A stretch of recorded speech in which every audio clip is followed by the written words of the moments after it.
মৰমৰ ছাত্ৰ-ছাত্ৰীসকল তোমালোকক সকলোকে মোৰ চেনেলত নতুন এটা ভিডিঅ' লৈ তোমালোকক সকলোকে স্বাগতম জনাইছোঁ। ঠিক আছে, আজি এইটো ভিডিঅ' একেবাৰেই মষ্ট ইম্পৰ্টেণ্ট এটা ভিডিঅ' হ'বলৈ গৈ আছে, গতিকে ধৈৰ্য সহকাৰে ভিডিঅ'টো সম্পূৰ্ণভাৱে চাই থাকিবা। তোমালোকৰ কি হ'ব, এন্থ্ৰপলজি 2024 কুৱেশ্যন পেপাৰ মই লৈ আহিছোঁ।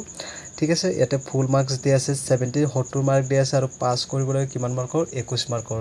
এন্থ্ৰপলজিত জানা তোমালোকে 30 মাৰ্ক প্ৰেক্টিকেল থাকিছে। গতিকে ঠিক আছে, ভিডিঅ'টো আমি আৰম্ভ কৰোঁ। একেবাৰে সম্পূৰ্ণভাৱে ভিডিঅ'টো চাই থাকিব, কোনো ধৰণৰ স্কিপ নোহোৱাকৈ। প্ৰথমতে ওপৰৰ বস্তুখিনি অলপ দেখুৱাই দিছোঁ, য'ত দেখা আছে তোমালোকৰ কি থাকিব, 1 মাৰ্কৰ কুৱেশ্যন থাকিব, কেইটা থাকিব, 5টা থাকিব। আকৌ 1 মাৰ্কৰ কুৱেশ্যন থাকিব 3টা, আকৌ 2 মাৰ্কৰ কুৱেশ্যন থাকিব 10টা, আৰু 3 মাৰ্কৰ কুৱেশ্যন থাকিব 7টা, আৰু 3 মাৰ্কৰ কুৱেশ্যন থাকিব 2টা, আৰু 5 মাৰ্কৰ কুৱেশ্যন থাকিব 3টা। ঠিক আছে, টোটেল তোমালোকৰ 70 মাৰ্কৰ এক্সাম হ'ব। ব'লা আমি ভিতৰলৈ যাওঁ, বস্তুখিনি একেবাৰে সম্পূৰ্ণভাৱে চাই থাকিব। ঠিক আছে, ভিডিঅ'টো অলপ দীঘলীয়া হ'ব পাৰে, তোমালোকে কি কৰিব লাগে, যিসকলৰ ইমাৰ্জেঞ্চি তেওঁলোকে অলপ স্পীডটো বঢ়াই দি কিনে ভিডিঅ'টো চাব পাৰে। ঠিক আছে, ইয়াতে কি দিছে, তলৰ প্ৰশ্নকেইটাৰ চমু উত্তৰ দিয়ে, যিকোনো 5টা দিব দিছে। ঠিক আছে, সুপ্ৰজনন বিজ্ঞান কাক বোলে, তোমালোকৰ কি 1 মাৰ্কৰ কুৱেশ্যন। ক্ৰমজম শব্দটোৰ অৰ্থ কি, 1 মাৰ্কৰ কুৱেশ্যন হয়। মুখমণ্ডলৰ আনুপাতিক সূচনাৰ সূত্ৰটো লিখিব দিছে, 1 মাৰ্কৰ কুৱেশ্যন হয়। প্ৰাগৈতিহাসিক যুগৰ কোনটো সাংস্কৃতিক কালত আমি গুহা কলা দেখিবলৈ পাওঁ, তোমালোকে 1 মাৰ্কৰ কুৱেশ্যন হয়।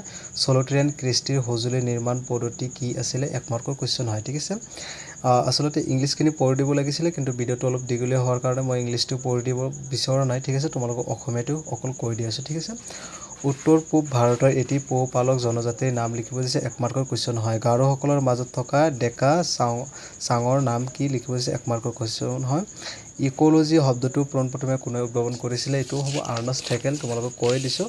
ঠিক আছে, আৰু কোনোবাই চাই ল'ব পাৰা, চাই ল'বা। ঠিক আছে, কনফিউজ থাকিলে চাই ল'ব পাৰা। ঠিক আছে, এতিয়া আহিলোঁ শুদ্ধ উত্তৰটো বাছি উলিয়াব লাগে, যিকোনো 3টা। ঠিক আছে, ইয়াতে 3 মাৰ্কৰ কুৱেশ্যন আছে, 3টা আচলতে এটা এনচাৰ লিখিলে 1 মাৰ্কে পোৱা যাব। ঠিক আছে, অসমৰ জনজাতিসকল প্ৰধানকৈ ককেচিয়া, মংগোলীয়, নিগ্ৰো আছিলে, কোনটো আছিলে, শুদ্ধ উত্তৰটো লিখিবা। ঠিক আছে, এমৰীয়া ৰুকনি এবিধ স্থল চুলি সঁজুলি, কোনটো হয়, তোমালোকে শুদ্ধটো দিবা। ঠিক আছে, এতিয়া আহিলোঁ ঋতু অনুসৰি পহুৰ পাল লৈ ঘূৰি ফুৰা প্ৰথাক ট্ৰেন্স হিউমেন্স স্থানান্তৰীয় খেতি বোলে, কোনটো বোলে আচলতে তোমালোকে লিখি ল'বা। ইক'চিষ্টেম শব্দটোৰ নামকৰণ বি গৰ্ডেন চাইল্ডে জি ট্ৰেন্সিলিয়া কৰিছিলে, কোনে কৰিছিলে লিখি ল'বা। স্কেন্ডিনেভিয়া অধিবাসীসকলৰ নাৰ্ডিক আইনৰ প্ৰতিনিধি। ঠিক আছে, কোনটো শুদ্ধ হয় লিখি ল'বা। এতিয়া আহিলোঁ তলৰ প্ৰশ্নসমূহৰ চমু উত্তৰ দিয়ে, যিকোনো 10টা কৰিব দিছে, তোমালোকে কি কৰিব লাগে, 2 মাৰ্কৰ কুৱেশ্যন হয়। ঠিক আছে, এতিয়া লিখি ল'বা ধুনীয়াকৈ। মানৱ কোষৰ 2টা প্ৰধান প্ৰকাৰ কি কি আছিলে লিখিব লাগিব।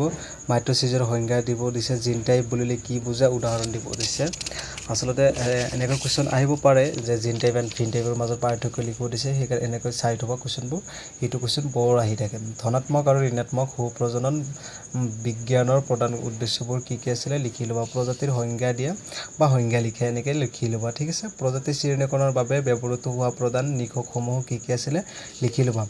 আচলতে যদি কোনোবাই নোৱাৰা তেনেহ'লে কমেণ্ট কৰিলে হ'ল, মই নেক্সট ভিডিঅ'ত তোমালোকৰ এনচাৰবোৰ দিবলৈ ট্ৰাই কৰিম। ঠিক আছে, তোমালোকৰ কমেণ্ট এটা লাগে।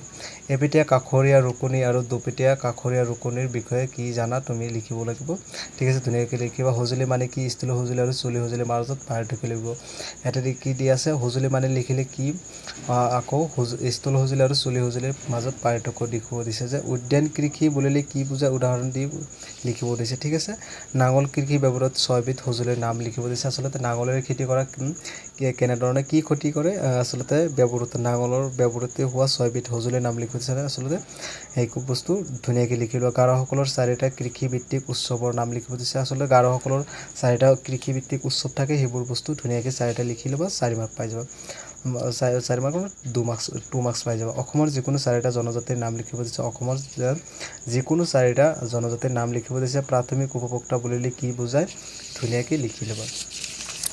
ঠিক আছে, এতিয়া আহিলোঁ নেক্সট পেজলৈ আছে বিযোজক কি বুলি কোৱা হয়, বিযোজক কি, 1 মাৰ্কৰ কুৱেশ্যন হয়। নিয়াৰী কৌশল কি লিখিব লাগিব।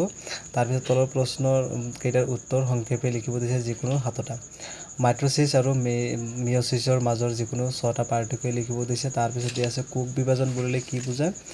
কোষ বিভাজনৰ ধাৰণা পোনপ্ৰথমে কোনে দাঙি ধৰিছিলে, নাইবা কোনে উদ্ভাৱন কৰিছিলে, বা কোনে আগবঢ়াইছিলে, বা কোনে পোনপ্ৰথমে ব্যৱহাৰ কৰিছিলে, বিভিন্ন ফালে দিব পাৰে, তোমালোকে লিখি ল'বা। ঠিক আছে, কুৱেশ্যনলৈ আহিলোঁ তোমালোকৰ ইয়াতে কি আছে সমযুগ্মযোজী আৰু বিষম যুগ্মযোজীৰ বিষয়ে চমুকৈ লিখিব দিছে চমুকৈ লিখা দিছে টাৰ্নাৰ ৰোগ বুলিলে কি বুজায় ব্যাখ্যা কৰিব দিছে আচ্ছা টাৰ্নাৰ ৰোগ কি এইটো এটা ভয়ংকৰ ৰোগ হয় তোমালোকে মনত ৰাখিবা এইটো ব্যাখ্যাও কৰিব লাগিব ঠিক আছে ৰক্ত সমষ্টিক প্ৰজাতীয় নিখক হিচাপে গণ্য কৰাৰ যুক্তি আগবঢ়াব দিছে লেবেলোৱা কখুলৰ বিষয়ে চমুকৈ লিখিব দিছে ঠিক আছে এটা আহিলোঁ নেক্সট পেজলৈ ধুনীয়াকৈ বস্তুবোৰ চাই ল'বা আৰু ভিডিঅ'টো অলপ দীঘল হৈছে সকলোৱে ধৈৰ্য সহকাৰে চাই থাকিব কি বিষয়ত উচ্চ প্ৰত্নবস্তুৰ যুগৰ উদ্যোগবোৰ ইয়াৰে আগৰ উদ্যোগবোৰতকৈ অধিক আগবঢ়া আছিলে লিখিবলৈ কি কাৰণত আগবঢ়া আছিলে সেইখিনি বস্তু একজেক্টলি জানি ল'বা ঠিক আছে জন্তুৰ গৃহকৰণ কি মানুহে আদিতে কি উদ্দেশ্যলৈ জন্তু পুহিছিলে আচলতে জন্তু হ'ল গৃহকৰণ আচলতে আগৰ দিনত আদিম যুগত মানুহবোৰে কিহৰ বাবে জন্তুবোৰ কি উদ্দেশ্যতে পুহিছিলে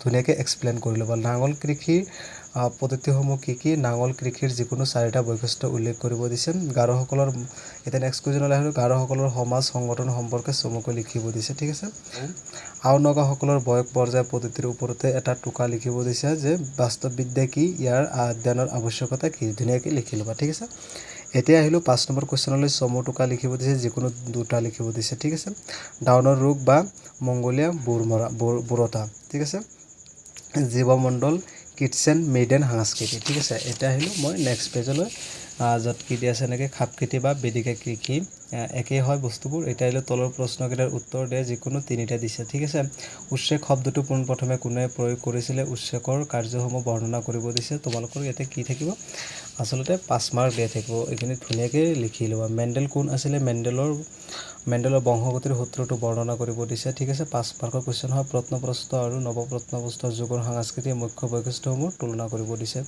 জুম খেতি মানে কি ইয়াৰ সুফল আৰু কুফল পজিটিভ এণ্ড নিগেটিভ ভাল আৰু বেয়া দুয়োটা আলোচনা কৰিব লাগিব জুম খেতি কি আৰু জুম খেতিৰ ভাল বেয়া দুয়োটা আলোচনা কৰিবা ঠিক আছে মিচিংসকলৰ কৃষি পদ্ধতি আলোচনা কৰিব লাগিব আচলতে মিচিংসকলে কেনেকৈ খেতি কৰে কি ধৰণৰ খেতি কৰে এইবোৰ বস্তু ধুনীয়াকৈ আলোচনা কৰি ল'বা আচলতে বস্তুখিনি ইমান ইজি হয় যে ধুনীয়াকৈ পঢ়িলে মনত থাকি যাব আৰু ধুনীয়াকৈ বনাই লিখিব আৰু ঠিক আছে পৰিস্থিতি সমতা বনাম মানৱ সমতা আলোচনা কৰিব লাগে আচলতে পৰিস্থিতি আৰু মানৱ দুয়োটা বস্তুবোৰ বেলেগ হয় অলপ এইখিনি বস্তু ধুনীয়াকৈ নিজে অলপ চালে এক্সপ্লেইন কৰিলে ধুনীয়াকৈ লিখিব পাৰিব ঠিক আছে আজি আছিলে এইখিনি কুৱেশ্যনবোৰ ডিছকাছ কৰিবলগীয়া আৰু তোমালোকৰ এন্থ্ৰপলজিৰ আচলতে প্ৰেক্টিকেলবোৰ লৈ বহুত কষ্ট হয় বহুতো মোক আগৰ ভিডিঅ'ত কমেণ্ট কৰিছিলে যে স্যাৰ এন্থ্ৰপলজিৰ প্ৰেক্টিকেলবোৰ লাগে ঠিক আছে মই নেক্সট এটা ভিডিঅ'ত তোমালোকৰ প্ৰেক্টিকেল কেনেকৈ কৰিব লাগে দুটা প্ৰেক্টিকেল কৰিব দিব এটা মানুহৰ জন্তুৰ মানে মানুহৰ হাড়বোৰ কেনেকৈ আঁকিব লাগে সেইবোৰ বস্তু থাকে আৰু এটা সাৰ্ভে কৰিবলগীয়া বহি এটা আছে প্ৰেক্টিকেল কৰিব লাগে ঠিক আছে মই নেক্সট ভিডিঅ'ত সেইখিনি বস্তুবোৰ দি দিম আকৌ